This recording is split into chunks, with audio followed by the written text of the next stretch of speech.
present who have been the part of our so-called jury, which is not a very serious jury in a way. However, it is a view from a side, and we really look forward to hear how do you see Latvian theatre today. So I will start introducing from that side. We have Dmitry Michonov from Russia, and Dmitry is one of those theatre professionals for whom in Latvian we don't have a common term. He would be called theatre maker, since he's a playwright, scriptwriter, actor, and director. Then we have Hailey Sibrets from Estonia. Hailey is a theatre critic, and she's also the head of culture department of biggest daily newspaper Postimes. We have Edgaras Klivis, who is a theatre researcher and professor and head of theatre department at Vytautas Magnus University in Lithuania. We have Željka Tučinović from Croatia. Željka has basis in philosophy and is also a theatre critic, is ITI or International Theatre Institute president for Croatia, organizer of local Croatian showcase and selector in many juries for theatre festivals. We have Ramune Balevičute, who is head of theatre studies department from Vilnius Music and Drama Academy. And we have Meelis Oitsalo, also from Tallinn, theatre critic, blogger, and radio broadcaster. So, welcome our experts, and we will start. First of all, I should tell that our experts have seen 13 productions, and I will just name them for you to know which. We will use English translations for titles, so please try to recognize. The showcase started with Latvian drama classics by Rainis Blow the Wind, then a new Riga production of History Research Commission. Then we traveled, part of us traveled to Valmiera to see Hamlet. The next production is Journey to the North at National Theatre, Mumu at Mikhail Chekhov Riga Russian Theatre, performance for children Perturbon by Quadrifronts, few independent projects such as Zenta Mauriņa Documental Dreams and book Sign by Liena Šmukste. Then as again a new Riga theatre production Linda Vista by Alice Hermans, production based on book by Dirty Deal Teātra, director Viesturs Sīles, Pyramid, director Viesturs Roziņš, also Dirty Deal Teātra, The Sun, Dials Theatre, and The Maids at Dials Theatre. These are productions we have seen during these days. And today we will share our impressions. But first of all, since the title of our discussion is Classics in Contemporary Theatre, we were discussing very much what would be the title of this year's discussion. And it turned out that we had several productions of classics, both world classics and Latvian national drama classics. And so my first question would be about classics. Each of you, if you could share your impressions of today's theatre, comparing what you have seen in Latvia and what is going on in your country. How do you see different approaches to classic material, and how classics tend to resonate with today's theatre audiences? And I would ask you probably to pass the mic each other for better sound of record. We are recording our discussion.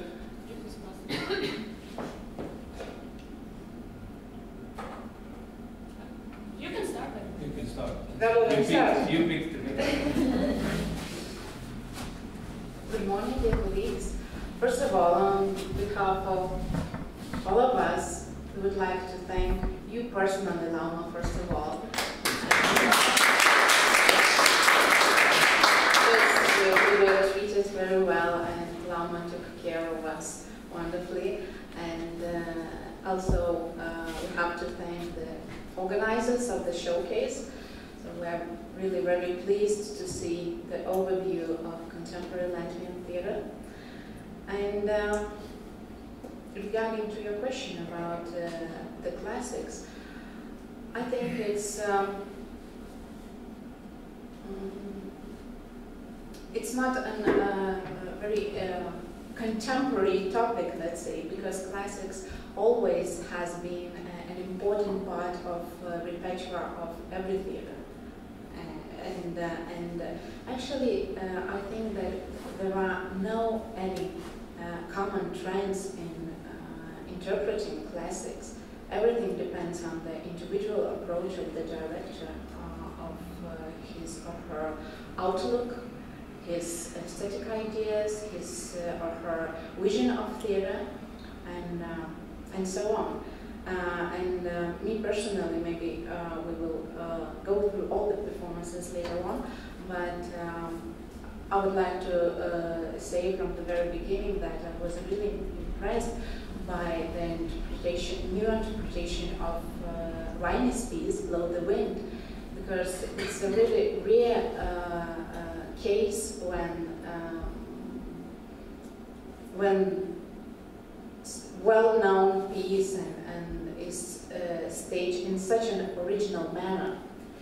I know that it was an occasion, it was like an official celebration of the National Theatre, and the play was staged for this particular occasion. So I was really very pleased how the director managed to combine this celebration with his aesthetical vision and with his aesthetical ideals. So I'm very pleased. Well, Blow the Wind was the first production of this little showcase we had today, and probably we can continue this way, that you answer like general and then you already go for Blow the Wind. Okay. In Estonia, there are several trends, but none of them is actually pleasant. First of all, we have this very representational approach to classics. Most of the productions are just, representations of the drama piece without having any artistic interpretation ambition. And actually, the two theatres that had some artistic interpretation ambitions were the No 99 and Von Krahl, and they unfortunately both have to some extent died off. So not very good, not very bad either. I think the overall temperature of the Estonian theatre is body temperature is about 34 or something like that. It's not there yet, but it's not the most vivid guy in the room either. So yeah, there is room for improvement. Thank you. Yeah, and Mel didn't comment the Blow the Wind, because I forgot to say at first that not every expert has seen everything, because it was not possible. They arrived at different days, but we trust each other and we had discussions in between us. So there have been some lags on schedule. However, I think we have discussed enough to be able to provide opinion. But those who haven't seen the production, of course, are not expressing their opinion. Thank you. At first, I'm very grateful that I was invited here to see what Latvian theatre is, because I have not so many knowledge. Of course, I know Hermanis, but I'm very grateful, and this part of the showcase was very, very good organized.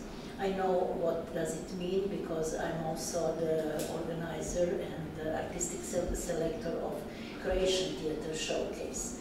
Why is very important to make and to have the showcase of the theatre? Because as Croatia is, you are a small country with unknown language, and that's why we are not we do not have the place on theatre map of Europe. That's why we have to do some approaches, some things to make visible our theatre culture and our theatre by itself. I was late, first day I was late to Riga because my flight was postponed.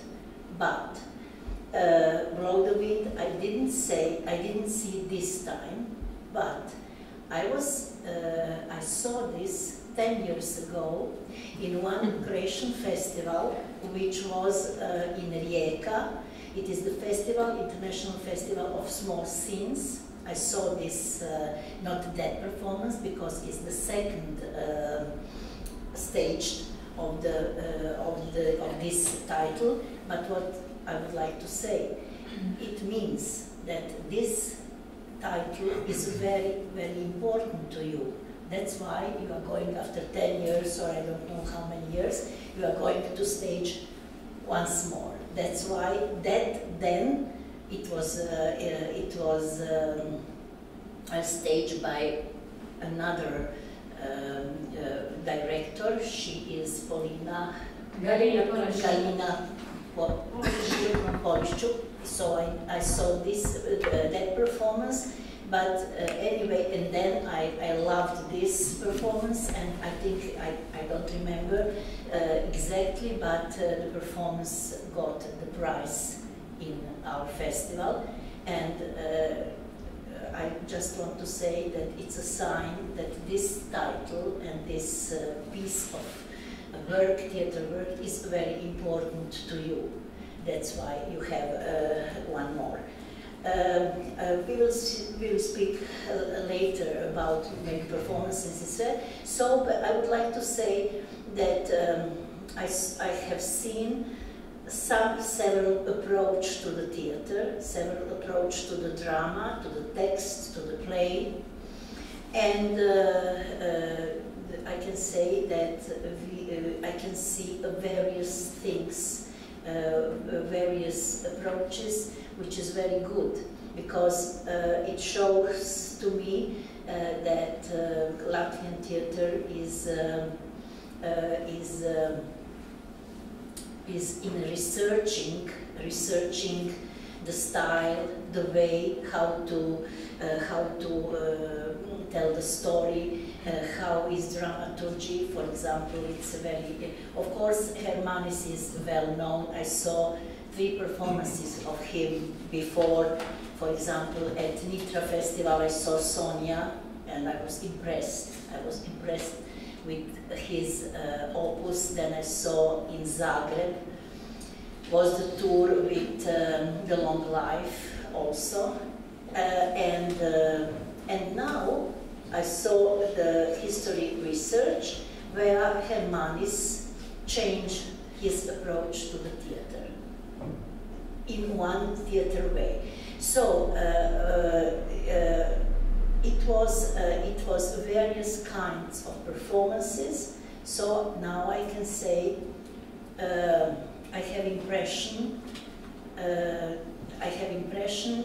that I know what Latvian theaters deal with in topics, in stories, in theater approaching, directing, and of course in acting, which is very, very important. And now I can say that you have very, very good actors and actresses. When I invited Zenta to participate in this year's experts group, I was thinking that probably she would be the one who will have the first touch with Latvian theater, like seeing the first time, and it turned out that no, that she has already seen something. So it was a paradox, actually. I think everybody, I didn't succeed in invite somebody who didn't see anything before in Latvian theater, so we don't have this very first sight. But however, Edgaris, would you continue? So we are on classics, and then we go to Blow the Wind as the first production you saw. Thank you, and good morning, everyone. Maybe I will say a few words about Lithuanian theatre and dealing with classical drama in Lithuanian theatre, if I may. Also, I think there are like 3 major ways that Lithuanian theatre is dealing with classical drama, and I think the same ways can be found elsewhere, also in Western theatre. So the first way is relates to these great Lithuanian directors of the older generation, like Ņemot, Arimas Tuminas, and Oskaras Koršnovas, Gintaras Varnas, the names that you probably know. And they are those auteur directors. So classical plays are very important for them. They rarely deal with contemporary drama, like Eimantas Nekrošius has staged very few performances based on his contemporary playwrights. He usually would choose classical text, and then he and all other directors of the older generation, they would give this classical text an auteur interpretation, some original auteurist interpretation. So this is one possible way. Now another way is called radical interpretation. So the first, this auteurist reading of classics is based on respect. It is always very respectful. It's like two masters meet on the stage. The great playwright like Shakespeare and the great director like Nekrošius. Their relations are very respectful. But another way of dealing with classics, the radical interpretation, is on the contrary disrespectful. It's when young hooligan director would take great classics and would destroy it on the stage. So this is something that a few of our young directors, like Arturas Areima, for example, are doing. They would take Chekhov and would just destroy it. And the third possible way to deal with classics could be called the deconstruction, when you're not really reading against the grain, but you deconstruct the play, the classical play, to show how it works as a machine, as some kind of pointing out some ideological premises inside this play, etc. So unfortunately, we have very few of that kind of productions in Lithuania, this kind of deconstruction. I wish we had more. This is kind of the most interesting thing to do with classics, I think. Now looking at Blow the Wind by Senkovs, and the play Primus, I would say that this is, of course, this very respectful reading. The first case, kind of, I don't know if it is an auteur's directing. I've seen very few performances by Senkovs, so, you know, to be an auteur, you have to have your own unique style that is repeated from one performance to another. So it's just too early for me to say if it is an auteur's reading, but it is very respectful. So, for me, this performance made quite an ambiguous impression. When I saw this very first,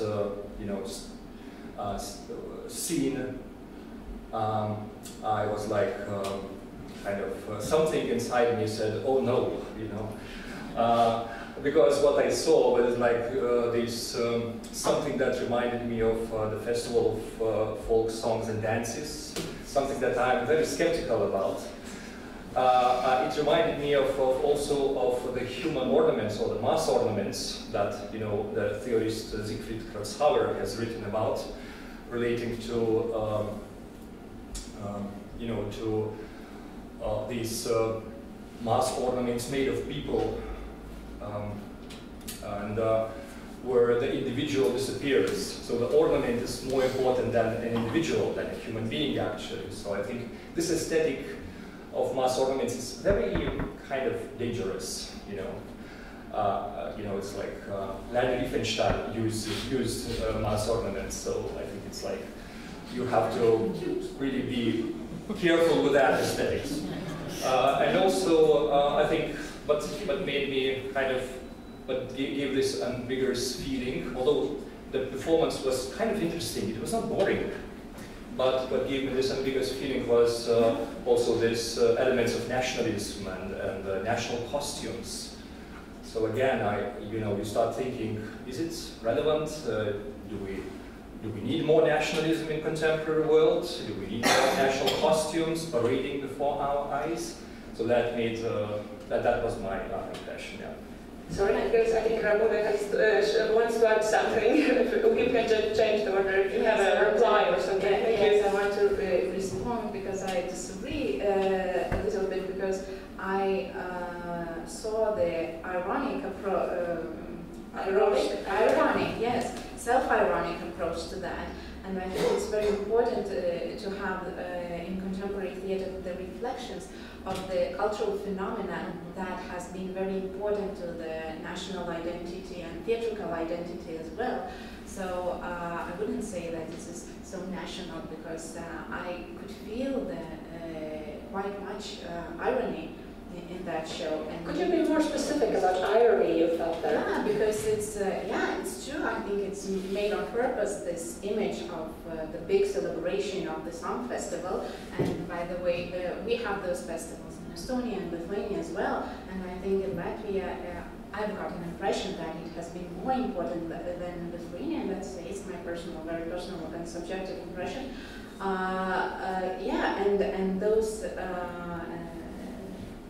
those masses of people, as far as I understood, there were two choirs, dance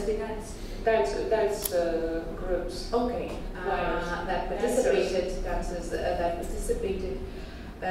in the show, and they were presented like contemporary performers of those festivals who sometimes are tired and getting bored during the shows, and they are contemporary people. And that story which reveals in that environment is archetypical and contemporary at the same time.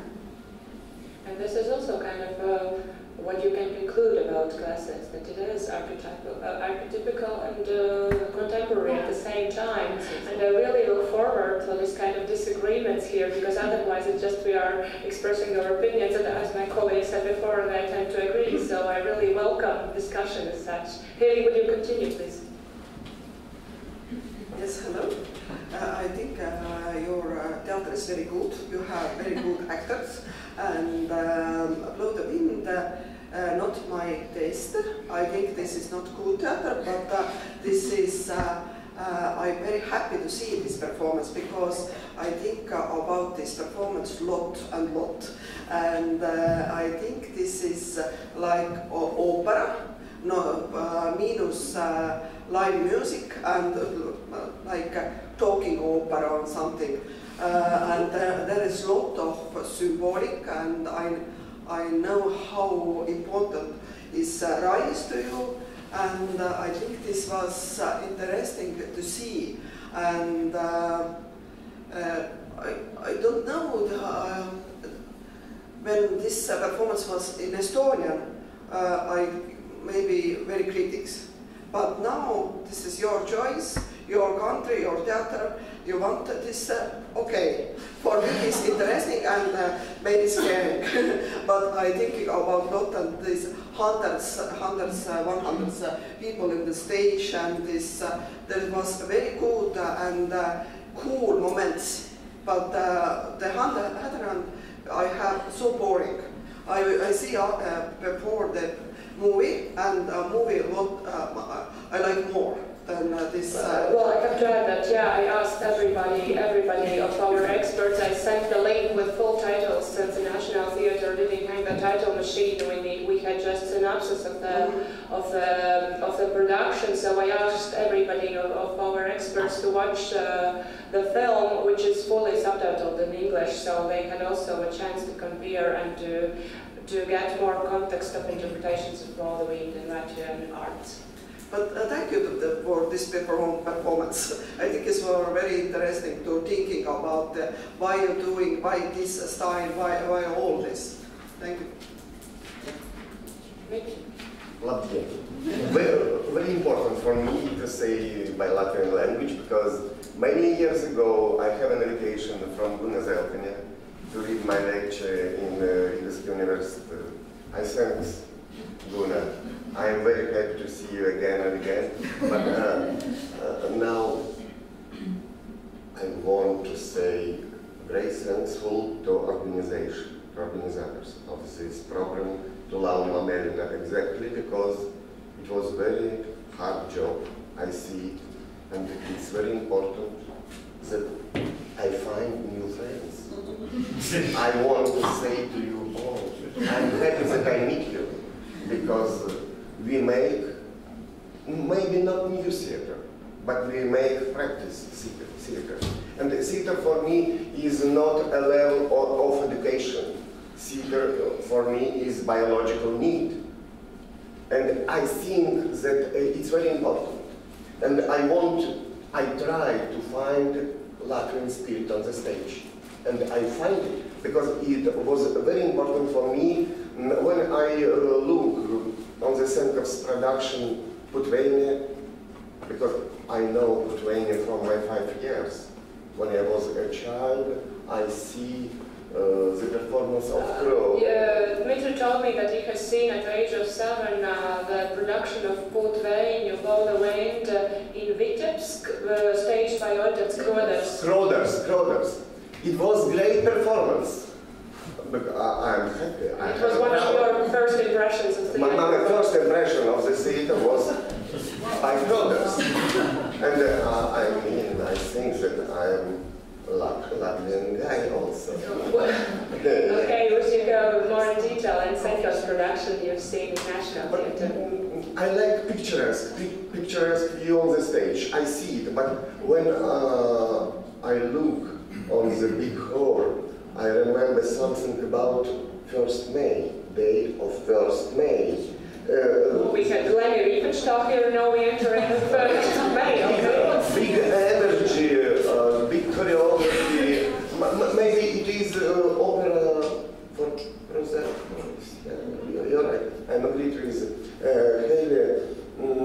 Something wrong is in this effect. Maybe I can't understand exactly what I feel, but I like picturesque. I don't remember now, some of you also mentioned the fact of actors being kind of lost in this all visual part of the production. I don't know if you have any remarks regarding this fact. I have memories that I see this English. I was his family. All right. It's not important, but when I remember, I will say it. And it was very interesting for me. I have my own absent and happiness when I saw Globin. And maybe I write article about it, and then you can read and agree or not agree with me. Thank you. Okay, thank you. So in case we have afterwards some questions, we will discuss it after the end of discussion because we have to go on. And the next performance would be the History Research commissioned by Alex Hermanis at New Riga Theatre. And actually this is a performance that has been seen by everybody sitting here. And we have also very, how to say, diverse opinion of that. So I would like, Mans probably haven't spoken for a while, so maybe you was in the last part of the experts who saw it yesterday. Maybe you have a very fresh, how to say, opinion and you can share it with us now. Yeah, it was actually the longest show I've ever seen in theatre. And maybe for me a bit too long, but I don't think for the Latvian public, because some of the issues resonate especially for the Latvians, and I think the Latvian public would not appreciate leaving them out. I saw how he, through this lecture about this fictional two Rigas, built a kind of political statement,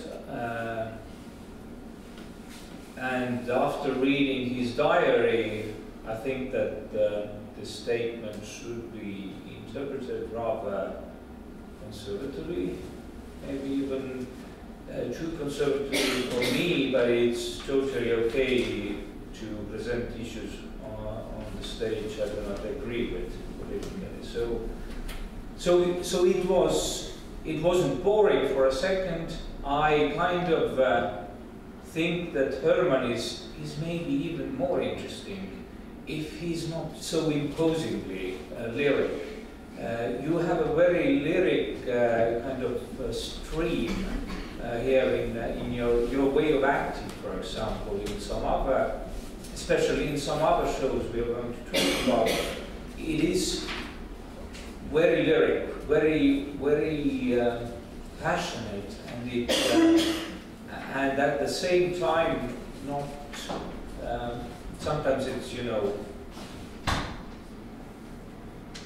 sometimes when people become passionate, it doesn't look good on stage. But your overplaying. Yes, but your actors, they manage to guide this lyricism. And now Hermanis has distanced himself from it, and now I like him even better. So it was a good show. Thank you. I have many observations about this show, and I will definitely share them with you. I will write an essay. For now, I just would like to share one particular thing with you, my personal insight, which is very important for me as a researcher of acting, because I agree with my colleagues who noticed that the merits of the acting and the very high level of acting, of performing in contemporary Latvian theatre. And while watching the Hermanis production, I got an impression that it's a very precious thing in such kind of acting, because I have a feeling that it step by step it goes away, this kind of acting. So in general, you mean in it general, goes away yes. in general? This kind of Yes, acting? yes. To find, I mean, to find a very particular shape, particular form of a character. Now it's becoming more and more rare in contemporary theatre. And regarding the topic, how it is treated, it's a long talk actually. Thank you. So, History Research Commission, for me it's something new for Hermanis. It's not the typical Hermanis I have known him before. It's good, it's nothing bad. But I like the most in this performance this documentary approach to the topic. We were speaking, we were discussing yesterday, I think, and so on, and of course we say what is classic, we know what is classic in theatre, and when we say classic in theatre on New Way or something like this, we thought we are thinking about the playwrights, about the literature. I think that we can widen this term and say our classic, our identity, classic identity is heritage. So, for me, Hermanis make the performance about your heritage, and your heritage is the era of Soviet Union, in Soviet Union. So, that's why I think he has chosen very good approach to mix documentary approach and play this kind of how to say fictional approach, and he found the balance between them. Of course, I agree with who said that it is too long, because after 2 acts, the situations, the dramas, the scenes are predictable, and it's not good. If the performance lasts 2.5, it doesn't important how many hours, but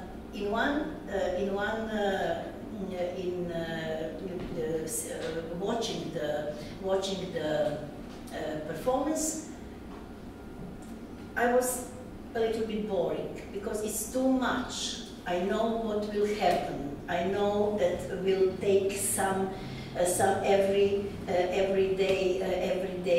life slice of life in that time, and it's predictable for me. But what is modern, what is contemporary, what is for me, what is very good in this performance is fragment dramaturgy. You don't have, you have the topic. It's Latvia in in Soviet Union, but you have like small pictures, and these small pictures about the life come together to the fragmentary dramaturgy. This approach I like, and this approach for me is modern, it's contemporary. Not to speak, not to tell the story with tell the stories with all the details and so on, but because today audience is very intelligent, and the audience can read the symbols. There is no need of explanation. What is representation and so on. May I say now? We are certainly go on. Okay, I told you that I'm very, very grateful to see your theater, your actor and actress, and of course this history research commission I choose as my favorite, but I have two more. If I can say, it's the sun, and for me it's very, very how to say. I was impressed with the Zenta Mauriņa documentary Dreams. These two performances. Let's leave this for the intrigue for the end. You already started and it is nice. So we have these favorites, let's say by individual choice, but. Please do not continue naming your favorites. We will keep it until the end, okay? Until we discuss all the productions, okay? Thank you. Thank you. So I think that this only performance of all that I've seen in these few days, History Research Commission, is something that I would say has nothing to do with classics. Sorry. We have discussed that yesterday. So in the sense that, well, it is kind of an opposite of classics. I would say, and what is the opposite of classics? That would be something that is relevant. So it's like absolute pure relevance. Now, relevance, this word means, according to the dictionary, means something that relates to or is useful for something that everyone discusses at this moment. So I think this performance is exactly very relevant, since of course, these KGB bags was something that Latvian society, as I know, have been discussing since 2016, I think, right? So like even I think more. Yeah, since the moment they were opened. So so this is a kind of relevant performance. I think that this is not even if we think about not about the classical drama, but about Hermanis directing as classic. Hermanis as a living classic of Latvian theatre. We could call him, since, for example, all of us have seen his early performances, so this is the side of the classics. So, but even then, I don't think that in this particular performance it was important for Hermanis to make some of his own author's division of the world. I mean, the focus was elsewhere. It was on the relevance of what is happening in Estonian society with the opening of KGB bags. So, still, I think that, of course, this performance also deals with the Soviet past, with the Soviet heritage. I would not call it classic, you know, it's like quite difficult if, like, people who have survived genocide, you would not say that genocide is a classic, right? It's like, so this is the same, that the Soviet years were also quite problematic for Baltic societies. So, but he's dealing with historical heritage, with the history of the Soviet period, something that I have been researching for quite a while. And I think there are usually two possible pitfalls when we speak about representing Soviet past in art, like in theater. So one pitfall is kind of victimization, you know, building a monument for the victims. This performance doesn't fall into this pitfall. It uses humor and shows the relevance of the victims and the perpetrators. But another pitfall, I think, is exotification of the Soviet period. As one Soviet period is shown as something interesting, as something you should try. Like to try some totalitarianism, like some museums are constructed that way, you know, that totalitarianism is something that's maybe like an attraction, like some amusement park, you know. Or it is made kind of funny, too funny, you know, it's like, so it was quite funny. Is it too funny? Yeah, so I think that it is kind of on the verge. I would say that he keeps the balance, and yeah, I think that he kind of keeps the balance. He's not building this monument. We have built enough of monuments, so it's, I think, time to try some other way of speaking about Soviet years. But he's not representing, there were some really complicated and hard moments in the performance, like the end of the performance with this.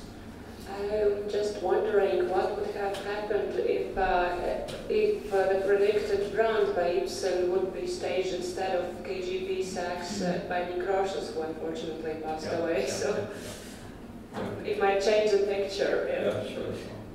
Okay, so thank you.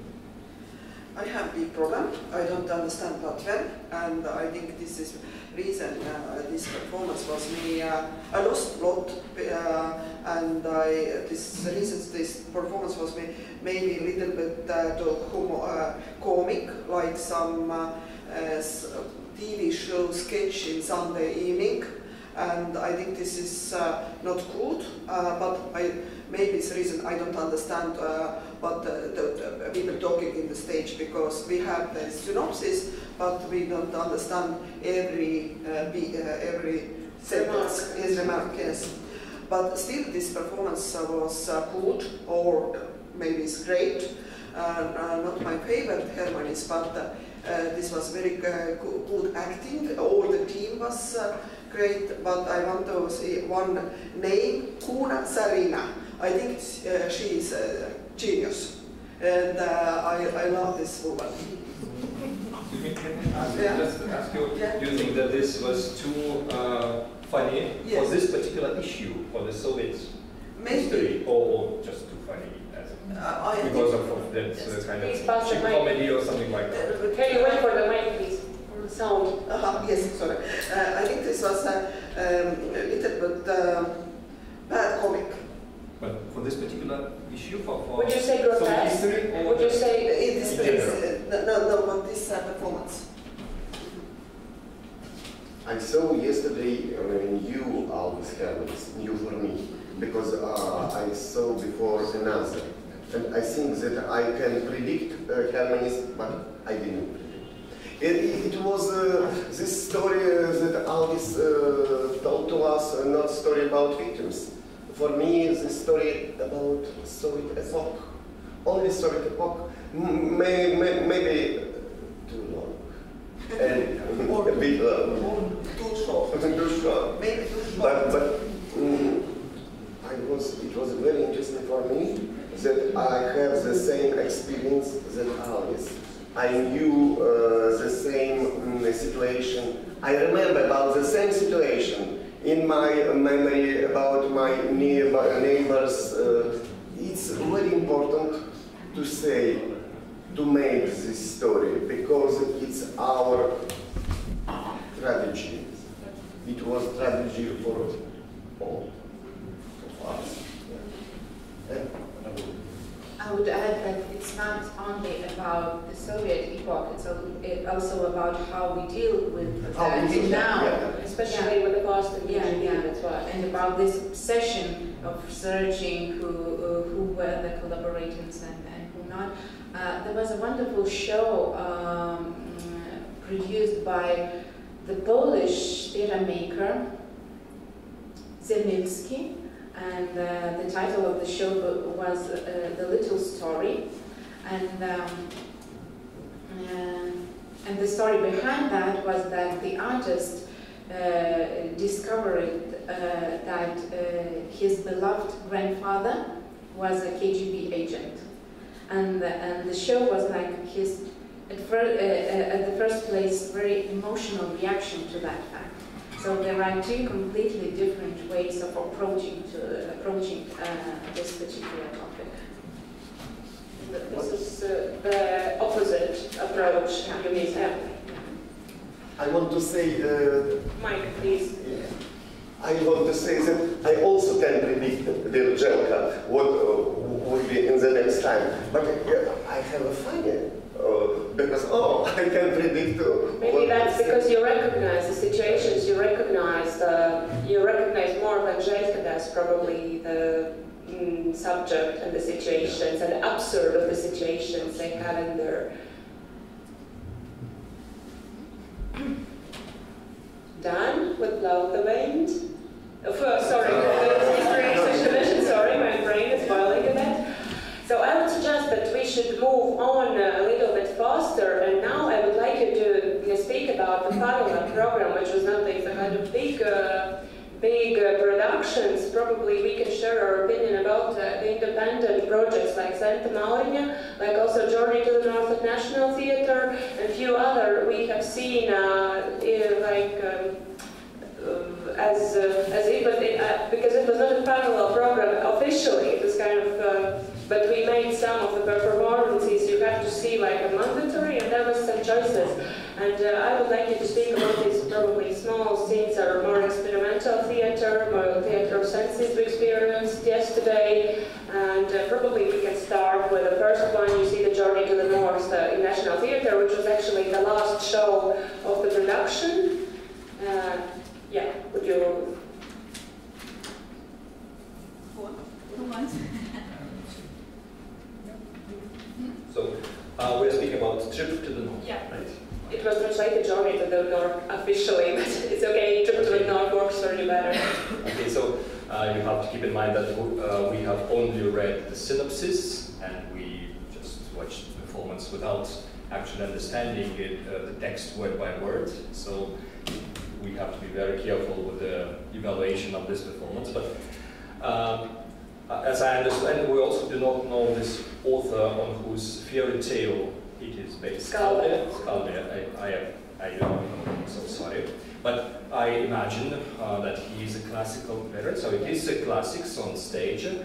And I think that the producers of the performance, they tried to make this classic more kind of relevant, because classics is something that, that rests in the library between hardcovers that everybody knows but never reads actually, which was exactly the case with Jean Genet.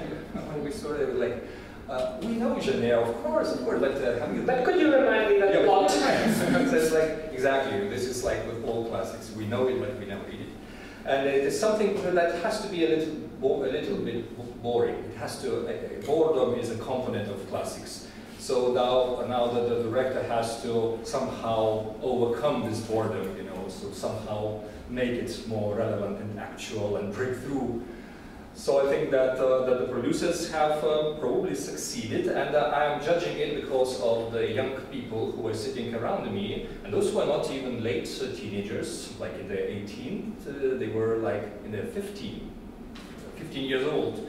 And this is the most the most horrible audience, because they were making all kinds of jokes, and the teachers were going crazy, etc. So, but they somehow still they were relating to the play. The play kind of addressed them, and they understood what it is about. It is also, I think, relates to the issue of emigration, which is also a big deal in Lithuania, probably as well in Latvia.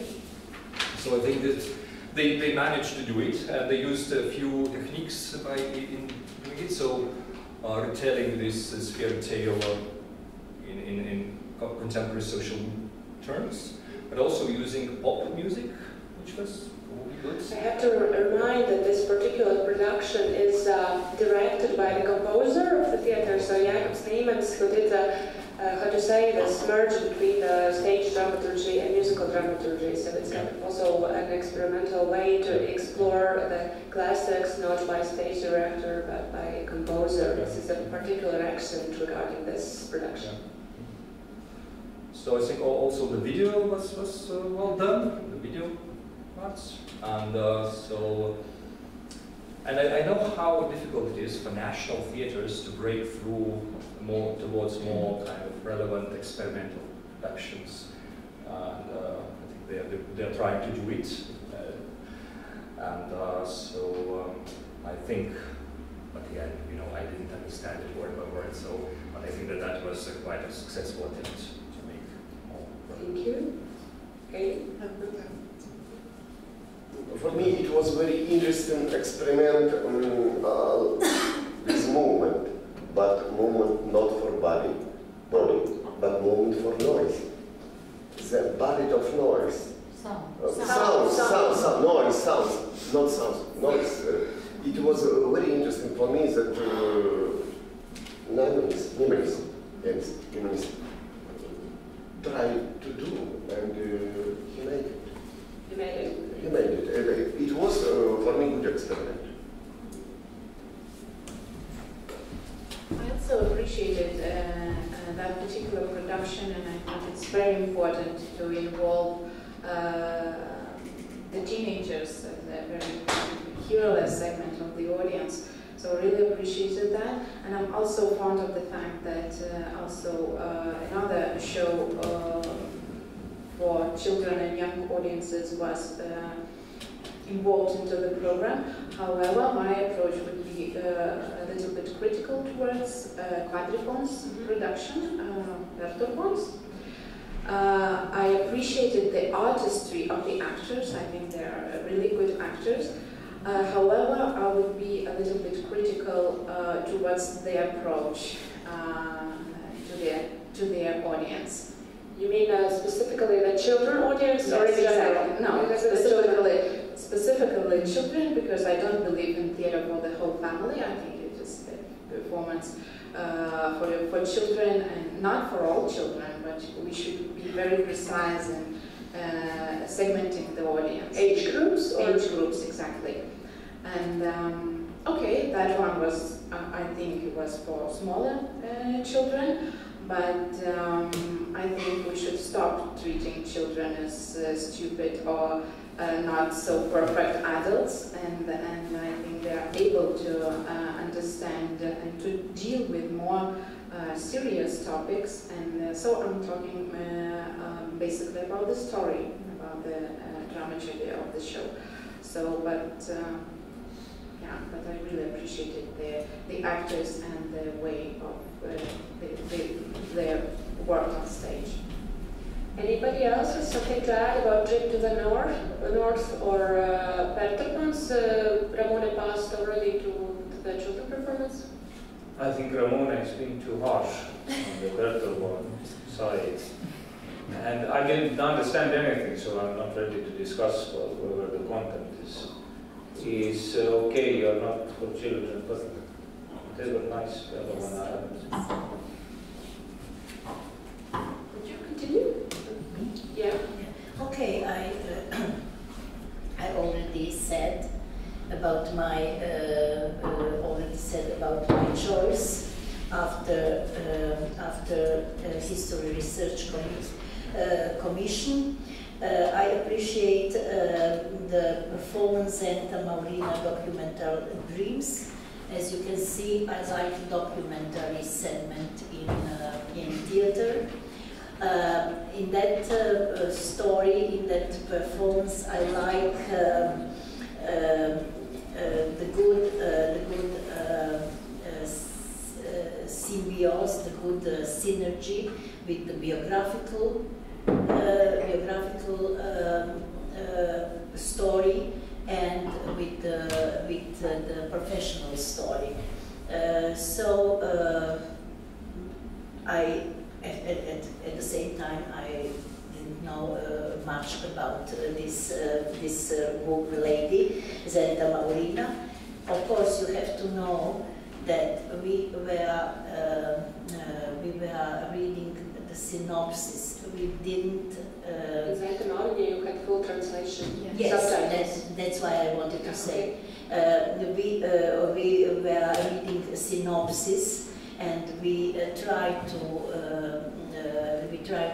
recognize, we tried to understand. But here in this performance, we have subtitles in English. That's why I have understood more, and that's why I appreciate, not because of the English subtitle, but I have understood more. And the second one, which I mentioned before, is the sun. Why the sun? Because the sun is a very contemporary topic. It's a relationship between the father and the son.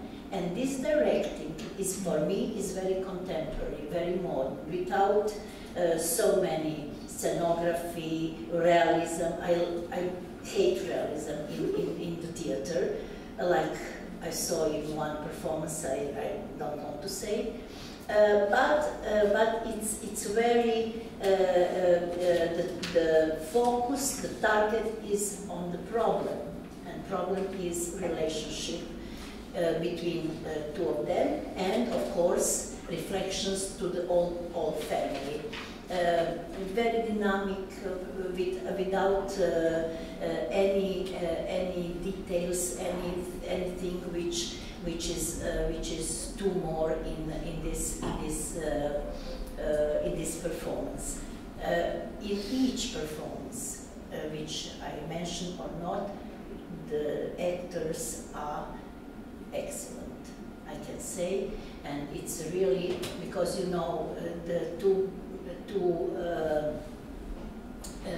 most important things in theater for me is audience and actors. You can make the theater without playwright. We know what happened with Commedia dell'arte. We can make theater without scenography, costumography, and so on and so on.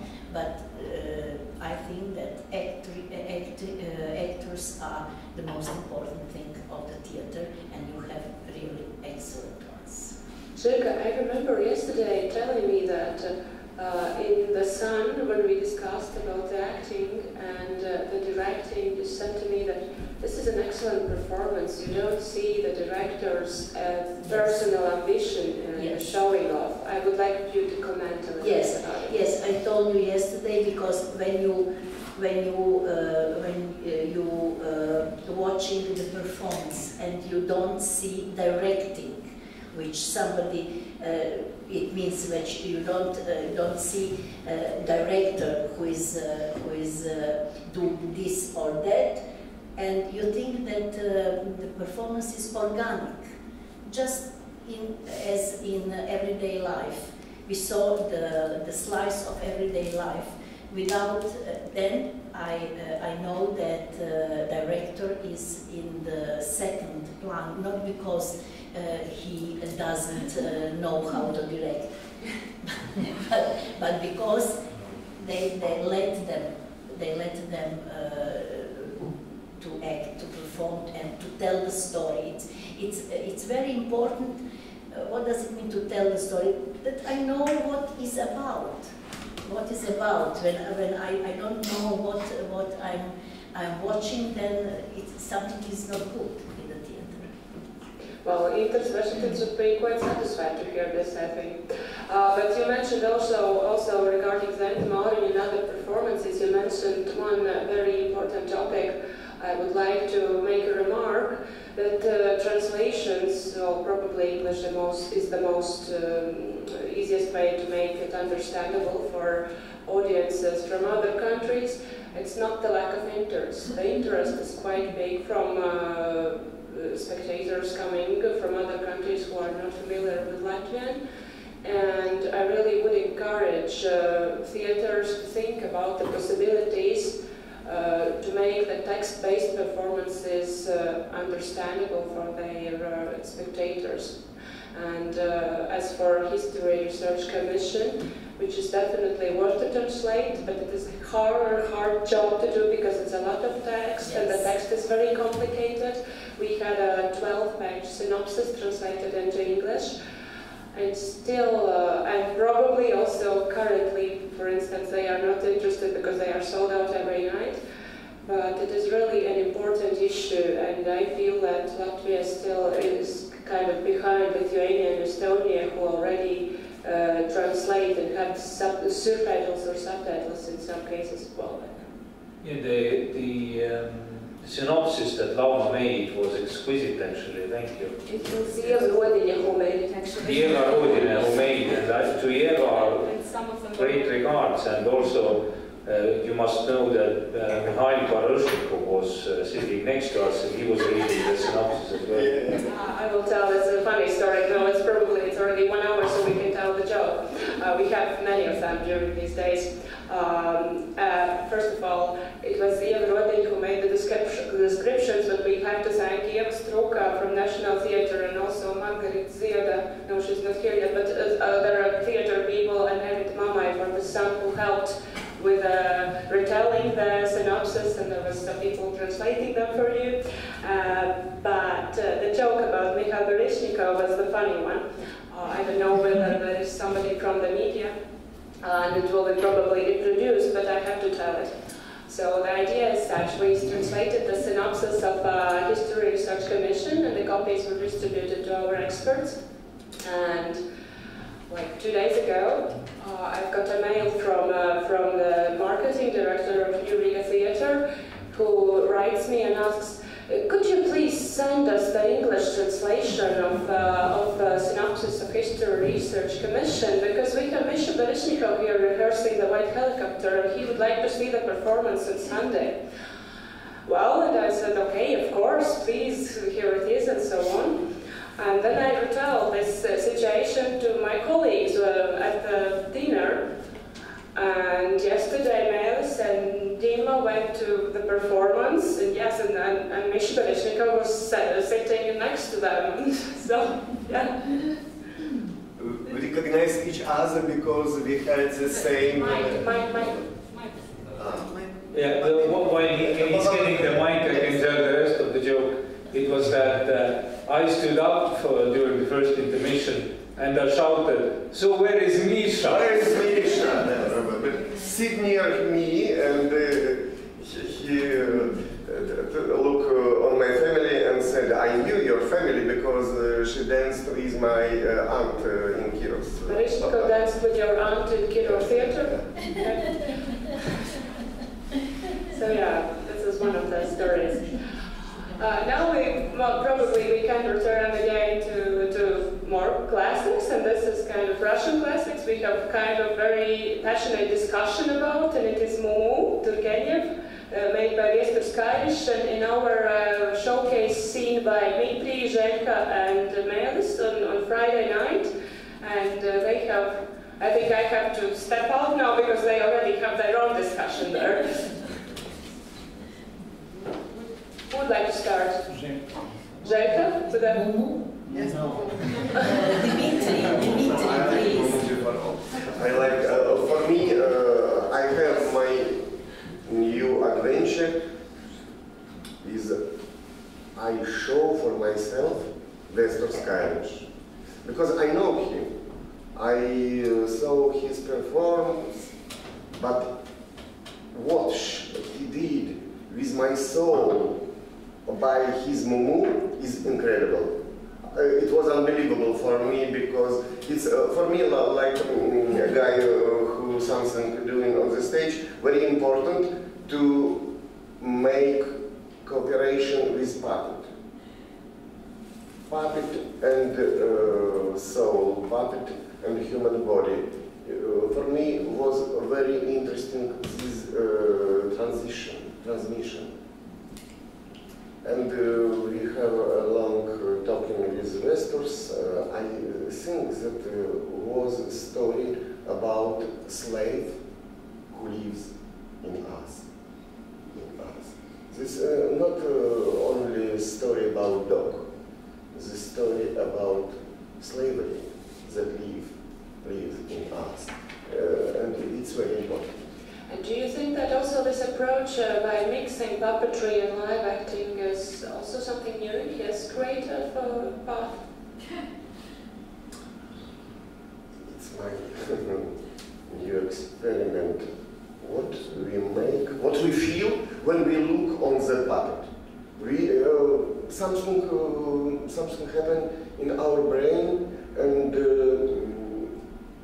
maybe it would be hard work for you to discuss with me. I only feeling. I know that you are using also puppets yourself in performances. So that's yes. I use in my performance about March Chagall. I use 2 puppets in the same time, and we are talking and discussing with investors that for our audience, very important to look on the puppet and imagine that we see the live guy.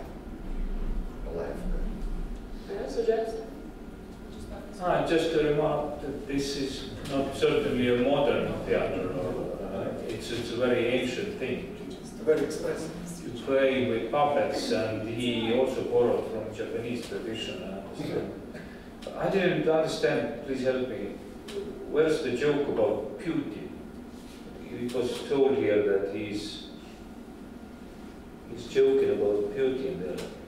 In addition, he is not afraid to indulge in an unobtrusive parody of the Russian president. Where was the Russian president? I'm just lost. It's a problem of synopsis, or not? Censored. It was censored. But yeah, it was a good show. A bit. I was a bit bored for most of the time, but as Dima told, the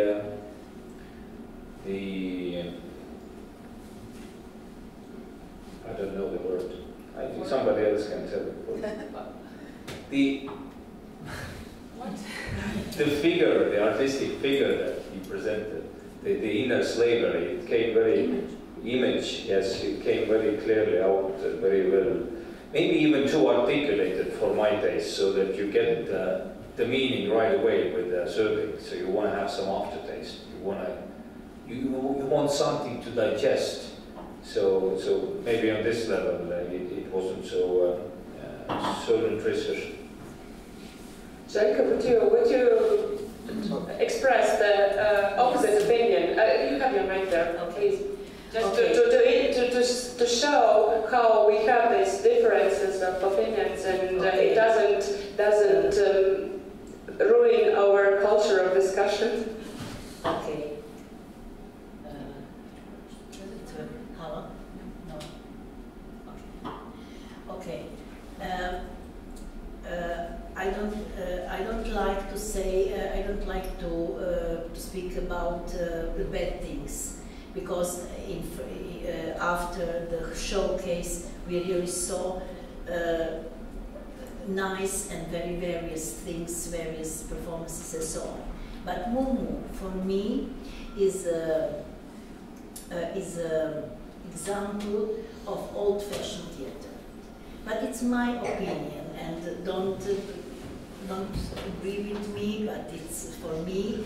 And when I told you before, this pure realism for me is old-fashioned in nowadays theater. That's why I don't like this performance. I think she is so theatralic. The performance is so theatralic, and don't have touch with the audience on one good way.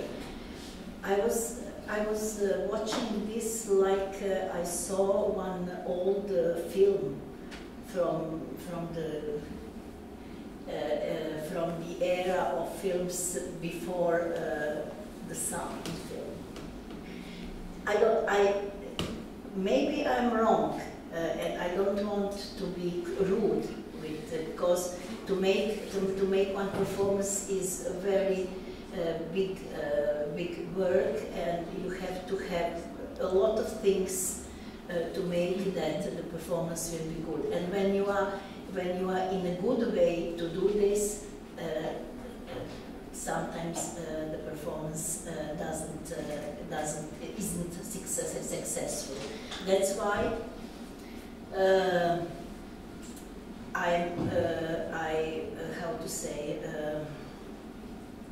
I appreciate the work on it, but for me, it's the wrong way of performing, the wrong way of producing the performance. In today's theater, actually, okay, Dmitry, you want to add something? This is one point where I disagreed with Željka, because for me, Kailash is most interesting young director, most. And I like him before all. He's first for me right now. It is truth, not my private truth, but it's truth for your theater. What he made, he doesn't show to us a little dog. He showed to us a little dog. He showed to us a live guy. It was very interesting for me, this magical transition from puppet to myself to a live guy. Well, as I was going to say before, that in today's theater often it's not about theater maker, but it's about the audience. It's about the spectator sitting in the room and experiencing the theater, and everybody has his own perceptions, everybody has his own things they find in each production, and this is also the issue we should think about, that we are different and we perceive differently many things, and this is probably also a good example to illustrate this problem or this just issue. But you could agree with me, when you sit in the theater like audience and when you cry, it's a big prize for me, when I'm feeling so strong emotion that I can cry in theater. If continuing about emotions, among the shows of the showcase, we had also two examples of theater of senses, which is probably one of the quite new forms in Latvian theater. The one was the diploma work by Lienas Šmukste, this was done just by Dmitry, and the other was the pyramid, but by Viestas Roziņš, seen by everybody except Edgars, I think. I know that in Lithuania you have a pretty strong tradition of theater of senses, and probably this is kind of a sign of distribution of the style to a neighboring country, Latvia. But I would also like you probably start with pyramid, and then Dmitry would add some things about Lienas Šmukste's performance, which was in off-showcase program. What about your opinions, experience, thoughts about what we felt yesterday in pyramid? Lienas Šmukste opened for me new theater language. This language not for eyes, but only for ears. When you sit totally blind, and then you have only this perception was very strange for me, because at first moment I saw my childhood. I remember about my childhood in Jurmala when I was 5 years old. I sit on the sea, I sit on the shore, and I look on the sun. This is a very strong emotion I feel when I didn't see, but only. I have to. May I ask whether it was your first experience in theater of senses? Just to. It was my. Yes, first it was the first one. So yeah. It was very strong.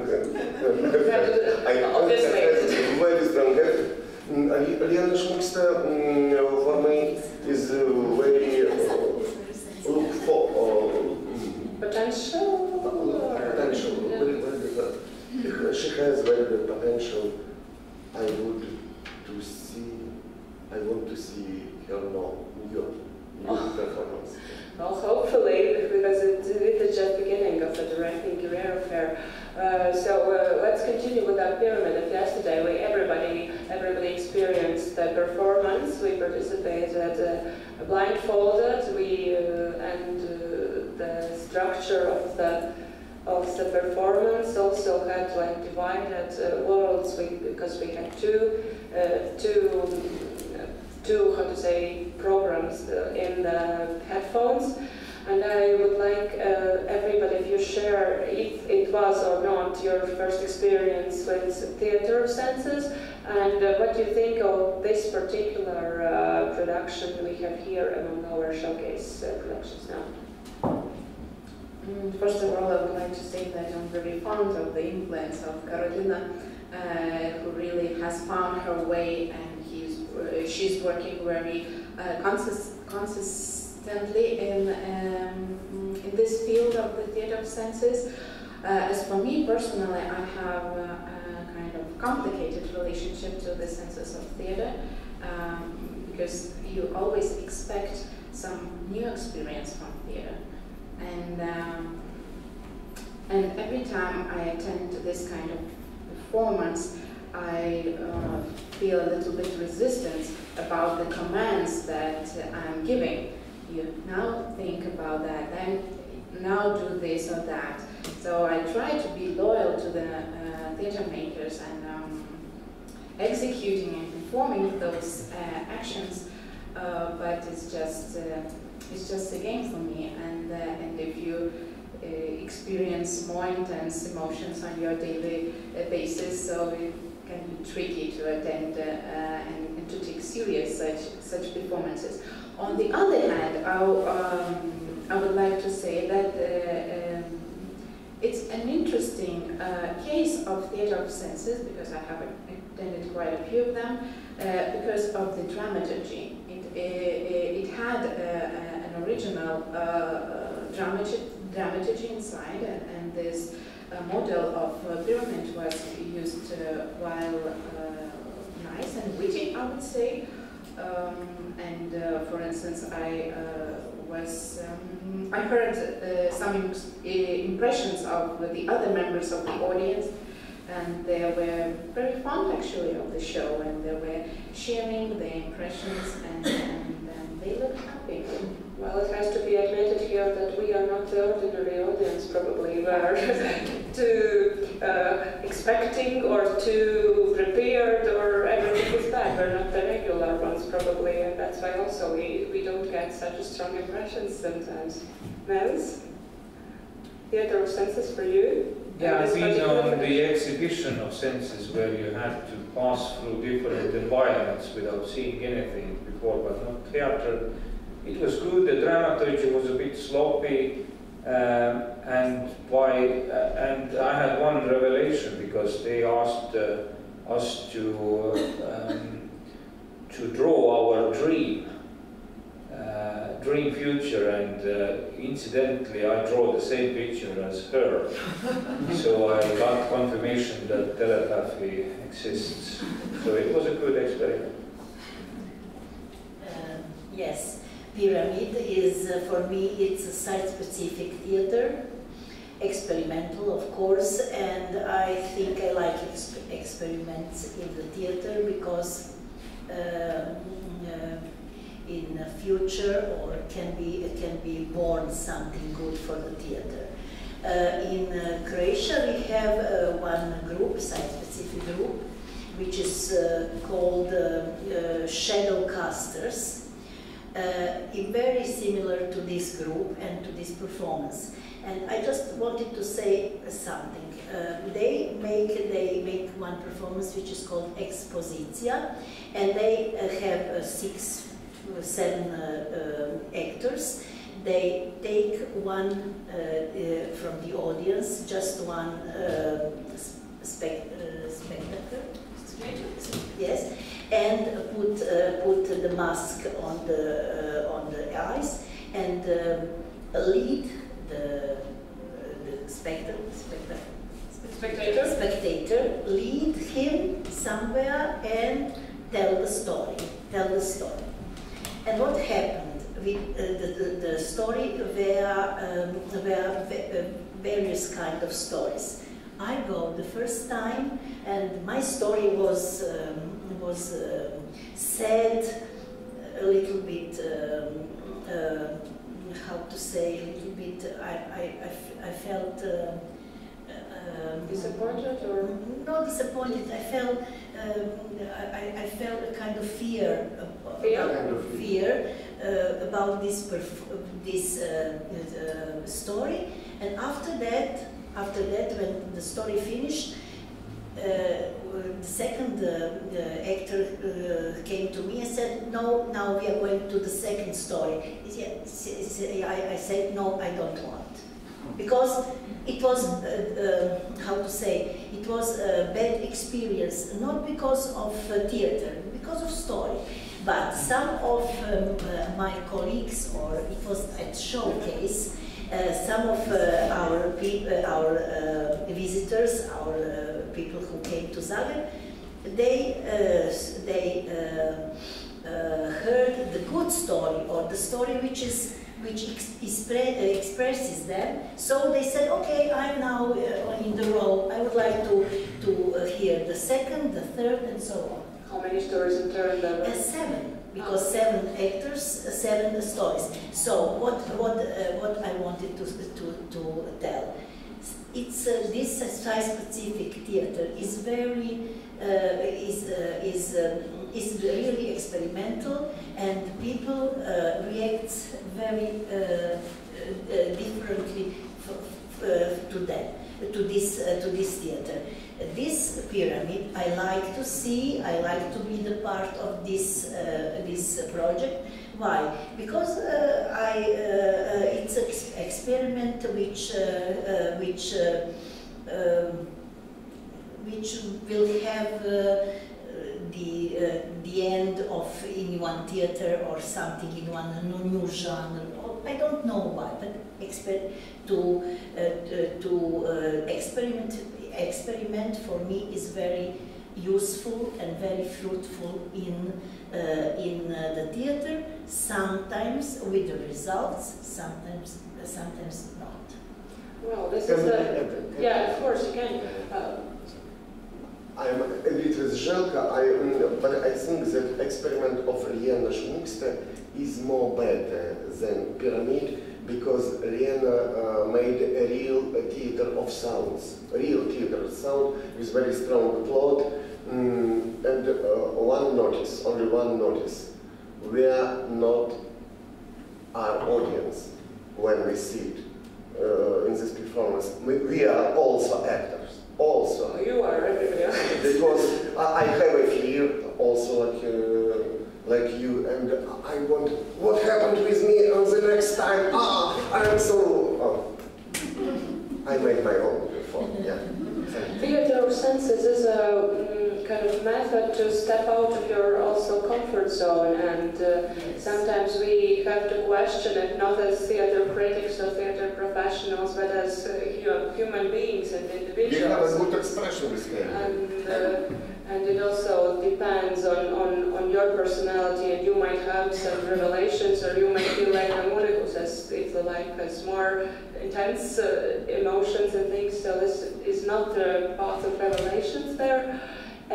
However, in the era of quite dominating visuality, I think it's good to have this other dimension of stage practice as well, although it comes from therapy, it comes from like drama therapy or art for people with a deprived sight.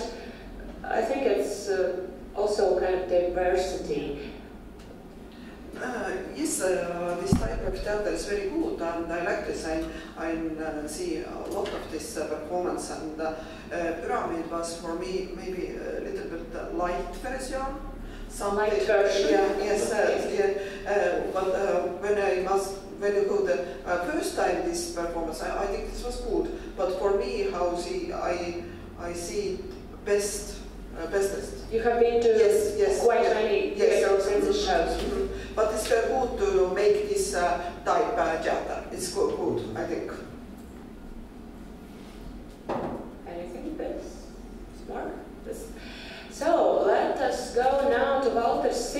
who is the usual guest of Latvian showcases lately, showing almost every year at least one show. This time this was a book based on the book, which is also a case worth to discuss within a perspective of interpretation of classics, probably, Edgar said yesterday, since it deals with Bernhardt and since it deals with many other real characters. And also probably it is something new or something different from what some of you have experienced in Seele's creative handwriting before. Who would like to start? Edgar? Okay, I can start. So yeah, it was the first, I think it was the first performance by Walter Seelis, actually based on classical literature, I think so. So what I learned that he reads books and good books, so okay, good to know. Yeah, you could say that this is classics in contemporary theatre, since Bernhardt and Kafka, the writers that he mentions, classic authors.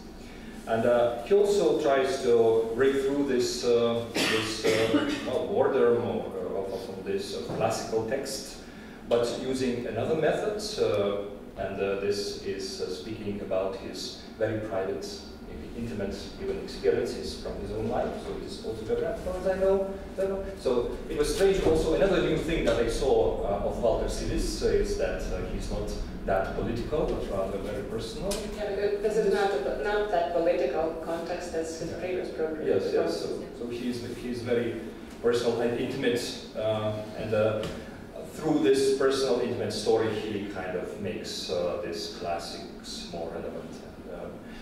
So he puts it into the genre that could be called coming of age. So it tells about the story of a teenager turning into adult.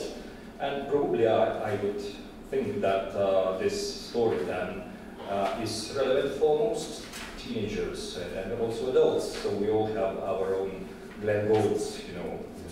Yeah, so.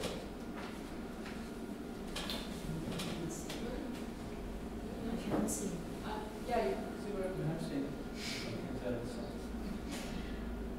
I don't know, I enjoyed the show and I liked the atmosphere and the way of acting, and it was like, I don't know, like a jazz melody or like a flow, and I very agree with Edgar that this story is nicely told,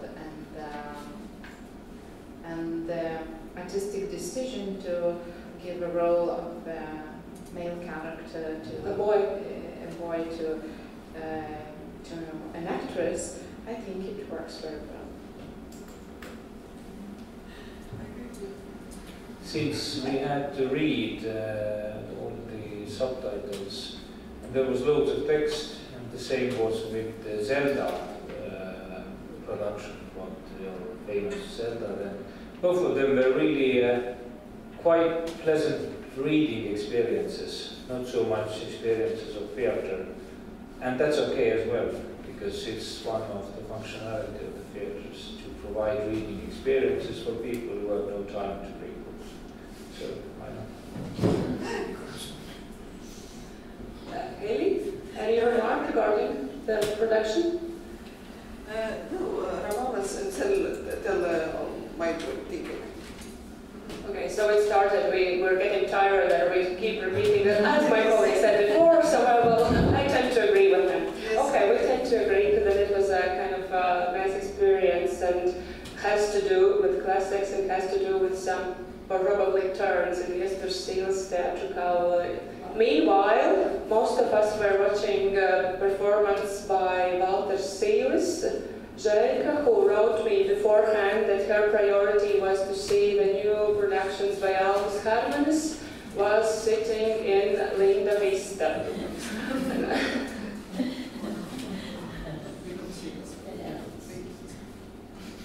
It is the trap. The trap? Yes, Linda Vista. Yes, I already said I like Hermanis. before I came here, I like Herman's theater projects. I saw 3 of them, and I was really impressed. And of course, I said it's my priority. But I was very, very disappointed with the Linda Vista. For me, it's a kind of commercial theater, which is nothing. It's like a sketch, like good actors, but nothing else. And you see, when you are watching a performance without subtitles, and you understand nothing. Of course, I read my synopsis, and then you see how long they are speaking about nothing. Because you see how long, and the first scene was, they, 2 men, they were sitting on the table, and they were speaking. 20, I saw at my watch, 20 minutes. What about?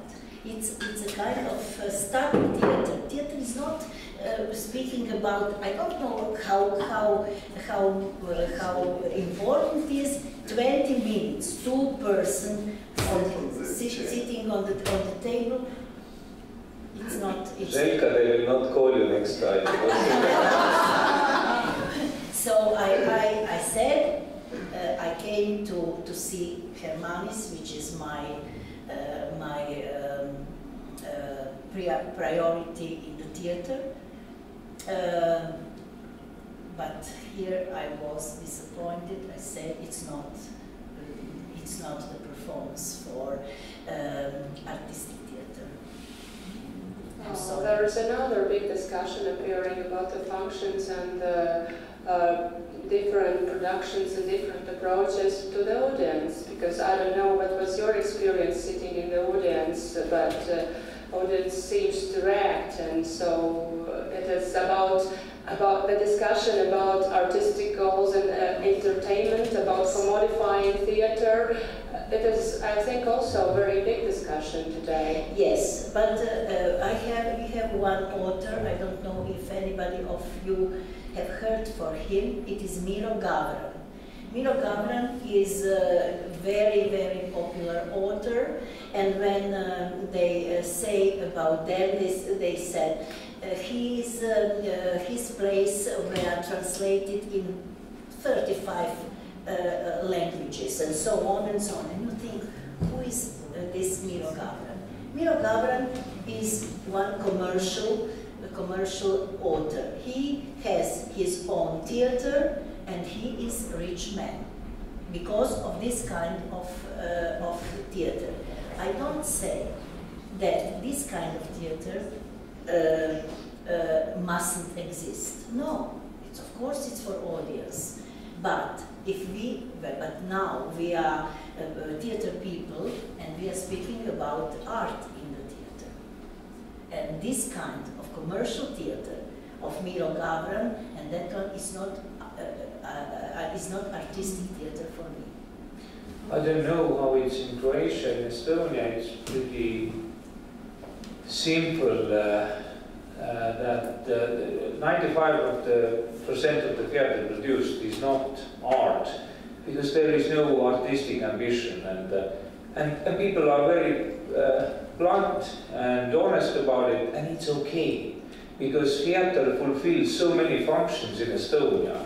Part of it is folk culture, so it's like we discussed the first performance. It is important to present these kind of, folk issues and to bond society and audience with that.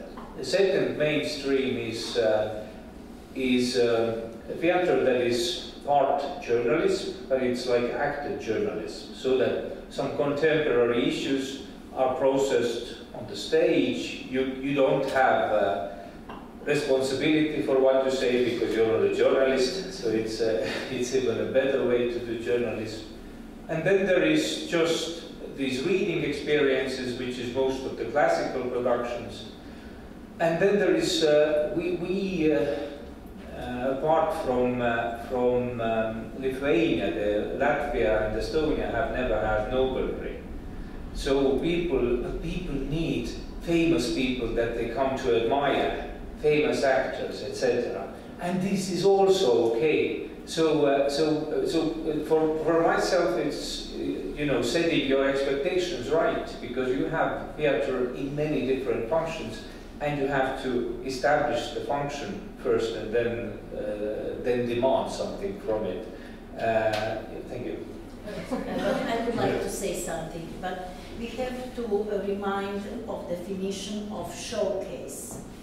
Yes, I know that commercial theater has to be a stage, and this kind of theater has their audience. But showcase is the kind of festival where you show us the art of Latvian theater.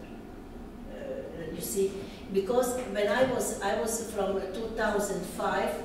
I was selecting the performances for Croatian Theatre Showcase, and one very nice and very prominent actor who has his theatre asked me why never chosen me to the showcase. You don't like my performances? It's not good performances. I told him no. It's a good performances, but it is commercial theater. People from outside, foreigners, strangers, people who came as my guests, doesn't want to see commercial theater, because commercial theater is in Broadway, in Zagreb, in I don't know. It's this kind of better or worse, but it's kind of theater with which entertainment. So, my criteria, you have to have criteria when you select something. I will do it, Linda Vista. I will take this performance to the Festival of Comedies. I will do it, but not for sure. Okay, I would like to return to Mela's classification. You did a quite nice classification of different functions and genres in theater.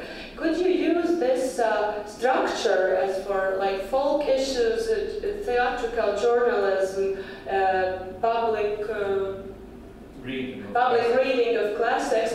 Could you apply this structure to the performances you have seen? Because you saw from the Friday night to yesterday night, so you saw the schedule was quite tight and intense. But could you still try to take the productions you have seen within your own scheme, which belongs to which? I'm very good on making up the classifications, not actually applying them. But the folk, maybe the first one was the folk stuff, journalism, Herman's for a good amount of it, public reading of classics. I would even tell this, if not modern classics, but the Zeller piece was also kind of the Sun. The Sun was also correct. And then the Zelda, sorry.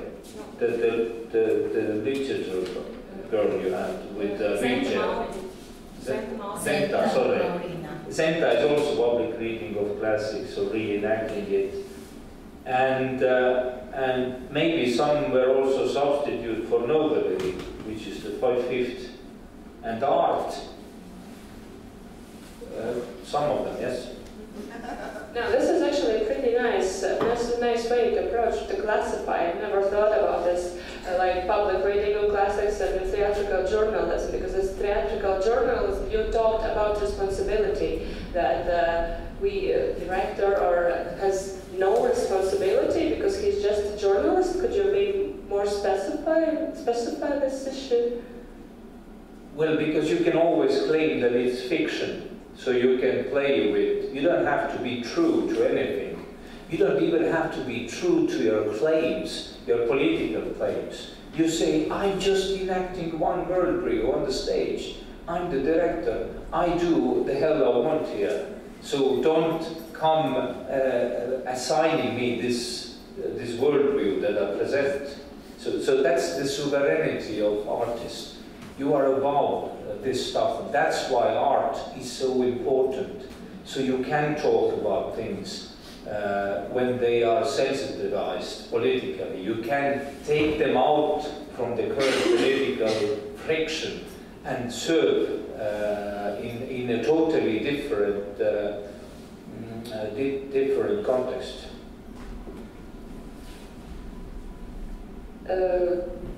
I was going to ask you about actors, about acting styles, about differences you see between different theaters, because the scope of theaters and productions has been pretty wide despite the tight schedule and few days we had.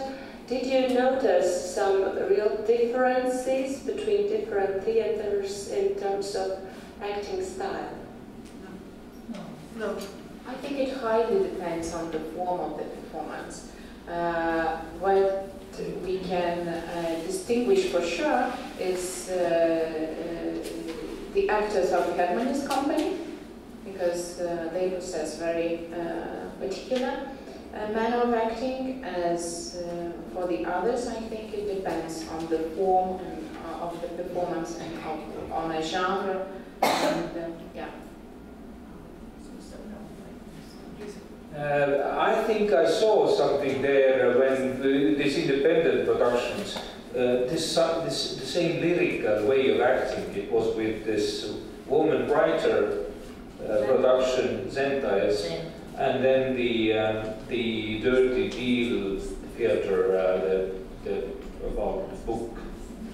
And but what I noticed differently from Estonian acting is the sexual encounters on the stage, how shameless you are acting them out.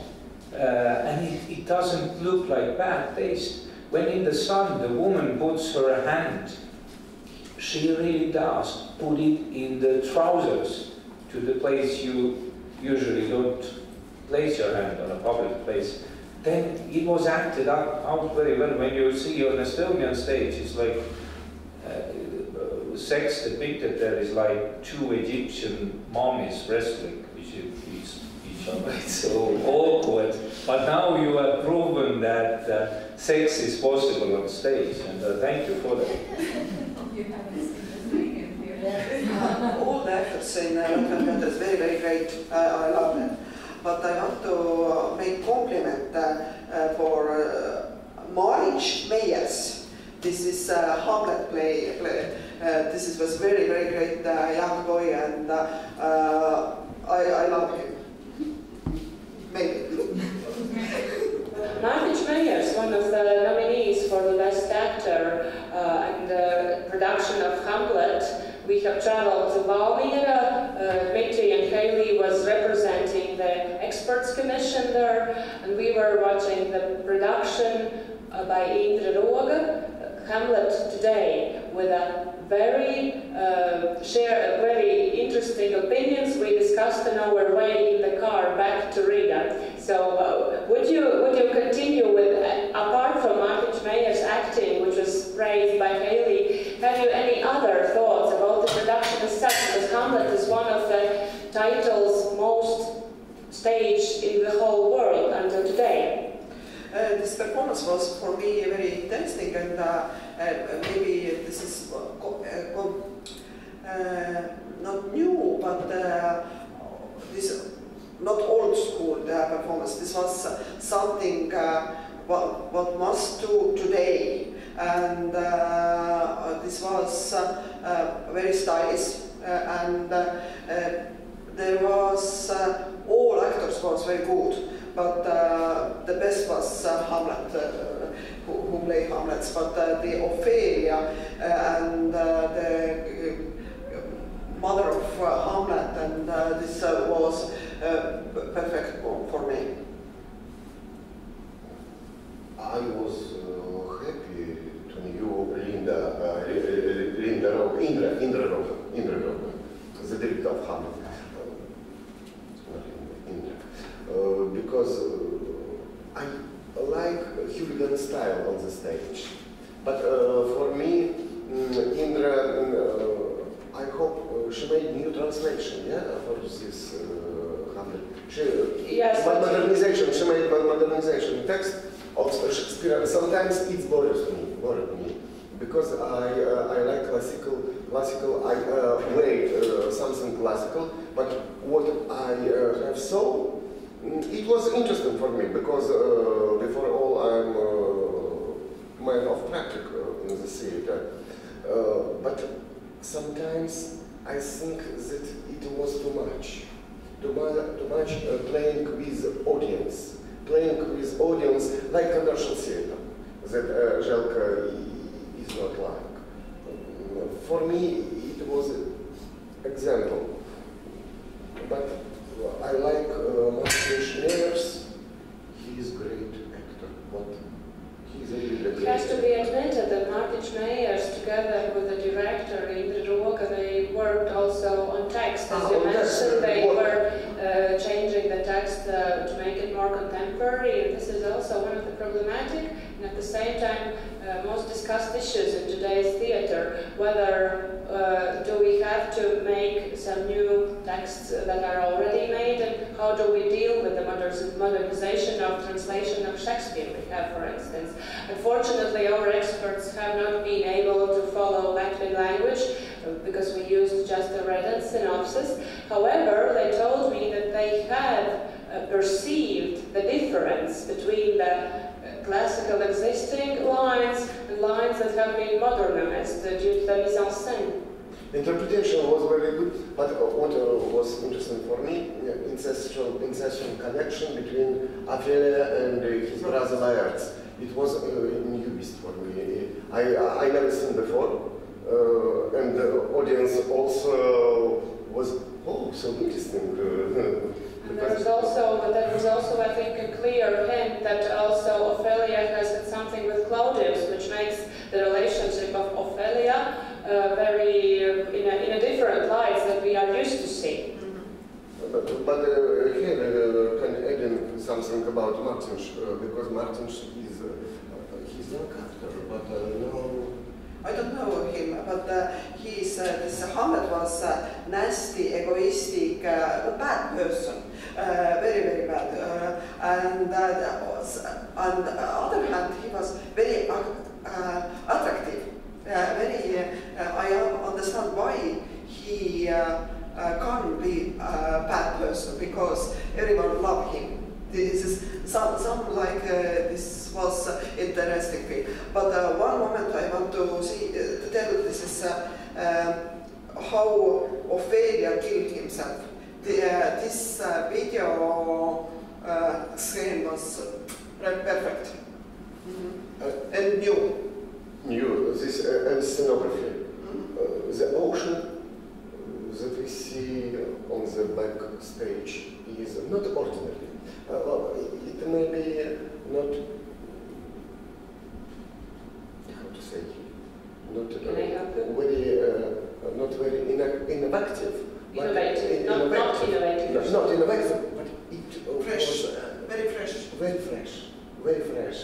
And what about that, the approach that actually a farce or like this grotesque treatment in the first act turns into tragedy in the second act?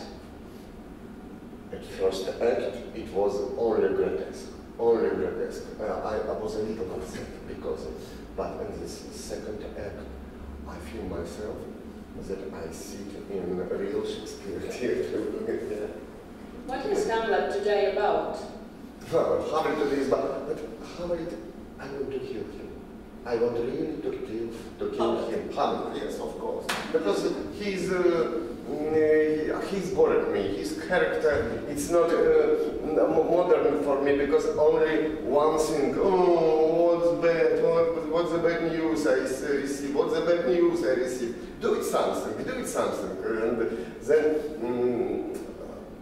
I think that we must perform this play without Hamlet. It would be more interesting. Wow, this is a new turn in our discussion. We could play a radical one. We could play Hamlet without Hamlet. And you have to add something?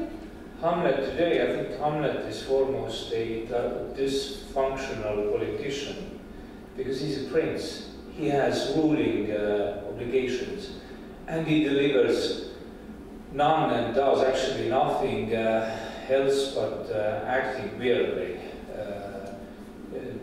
He does nothing to do really to turn this situation around, and so I think he's as obstructive as the current politicians. You know. He's a failed politician. Manipulating people. Yeah. No, that is about manipulating people. How we people can manipulate. What about that radical idea to, although in case of that production, Marcus Meyers is who is in the court, what if we take out Hamlet? What rests there?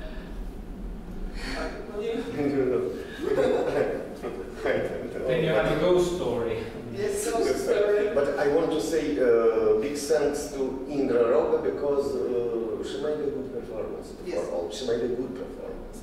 And I know how it needs making. Her artist make Hamlet a new way, and she make the new way. I want to make something together with Indra because she is very talented. We still have the production, the last production of yesterday, which was the Maids by Viestus Meikšans in Dial Theatre. Unfortunately, the performance, as many of them were not translated, and this is the case, as Edgar said, of classics is what keeps being stored in the national libraries between hard covers, and everybody knows, but could you remind the plot? But I think the question of acting style and used in the production of Maids also is worth to mention and worth to your comments, while considering that you didn't understand the text. I really admired all three actresses who took part in that show. However, I think that although the beginning was very precise and very explicit in terms of a form of acting, in the second part I think they a little bit lose this sharpness of the artistic form. But in general, I think that their artistic shape is very, very good. I agree, and I would say that that those three actresses have found as some key to form absurd drama, which is a rare case in Lithuania. Though we do not have any tradition of playing absurd drama, very few performances, and those are not very good either. So. I think that actors have to find some particular way to do it, because it's not psychological acting; it's something you have to find. And they have found that way, so that was great to see.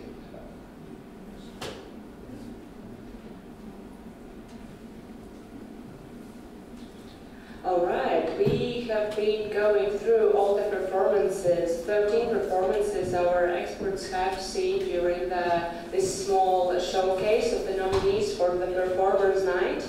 And now I want to be a little bit provocative and like at the first sight, what you have in your head, if you can just tell about your most exciting, the biggest surprise or biggest excitement you had in the context of these productions you have seen, like something, a new revelation or new thoughts, or what was new to you, not in general context that in Latvian theatre, but the first thing you have in mind. I was actually shocked how Hermannis managed to take such a topic and so compassionately serve it on the stage. You could see how the actors were never leaving the stage. I think it was part of the message. I think it was part of the actors witnessing the scenes themselves and being there for each other for this very tricky for the enactment of this very tricky topic. So I think there was some kind of empathy that I felt through that. So this was a revelation for me. I would mention the production of Rainis at the National Theatre, and another thing is the new name of a playwright, new for me and for Lithuanian theatre. I mean the playwright of the play Sun, and I'm surprised that he has not been discovered in Lithuanian theatre still. So I think we will search for this translations. Okay, I'm also impressed with the History Research Commission because of this synergy of documentary and fictional parts of the performance. I'm also I also very appreciate that this showcase show us various kinds of genre in the theatre, in Latvian theatre, and the third one, very, very good, excellent actors. Well, we have to go with the Germanis as well. So sorry, but although I would lie if I said that I was not expecting something, from this Germanis production. So, but then I would also like to mention the complexity of this material, both documentary and fictional, and also with this lecture of alternative history involved, with the PowerPoint presentations of Riga, division of Riga. Yeah. So I mean, the way he dealt with this topic was great. Actors, and first I want to tell Hamlet, not the performance, but this nasty and egoistic boy, how this marriage marriage was. I think I remember this after 10 years or something like this, and I very much liked the performance Sun. This was very good for me, I think, and of course Hermanis.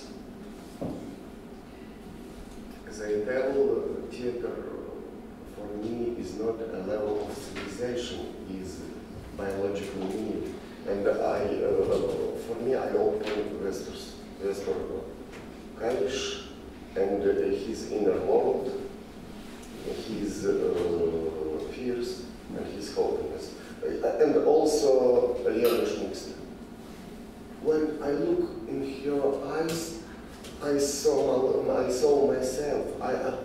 She has so great power and so many, so small money, and she made a honor. She made a real theater, new theater.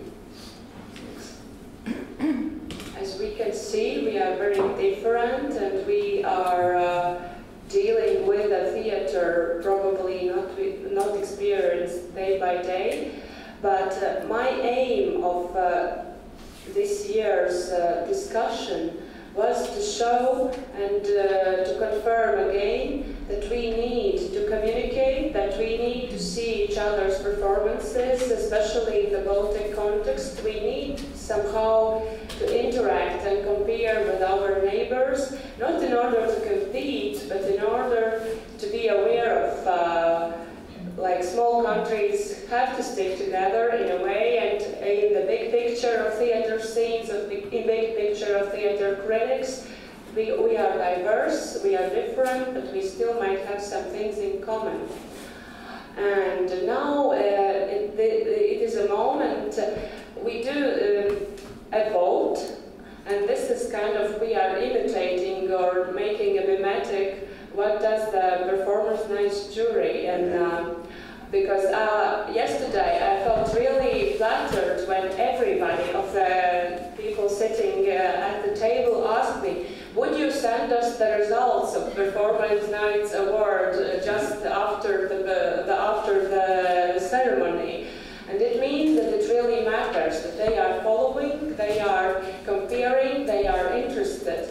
And what we have to do is to make more productions available also for our colleagues abroad, to increase our presence in the big picture, and also to have have discussions which are really fruitful and which probably also leads to new connections and new collaboration projects. I would like to thank again the participants of our expert group of this year's Performers Night Little Showcase.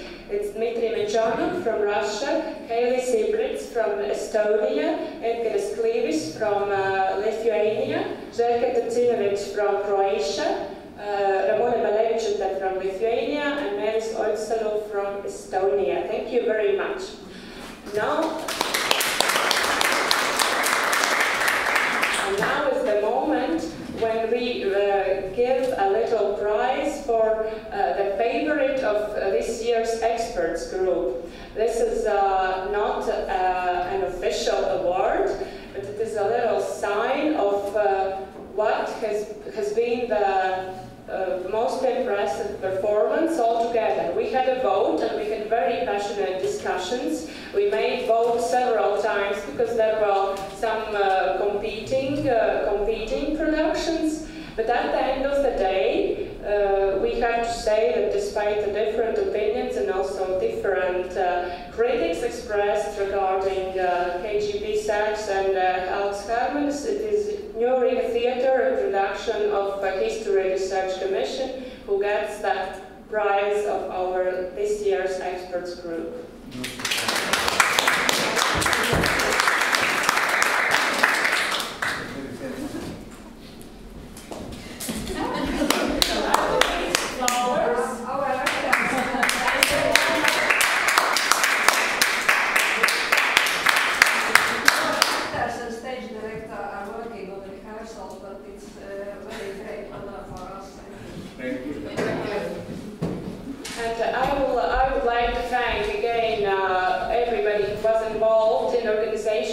Showcase, and it is Theatre Labor Association and Gaila Gaismini, who is a playing actress, and so she has today a dress rehearsal with Walter Seal's new production. That's why she is not here. I would like to thank also Ieva Rodiņa, who made the descriptions and who was the chairperson of the jury of Performers Night. I thank you all who have been here. I thank you theatre critics, the juries of both years of this year and next year. And we are awaiting the results of this year's Performers Night just in a week. Thank you very much, and say the dates for 9 November,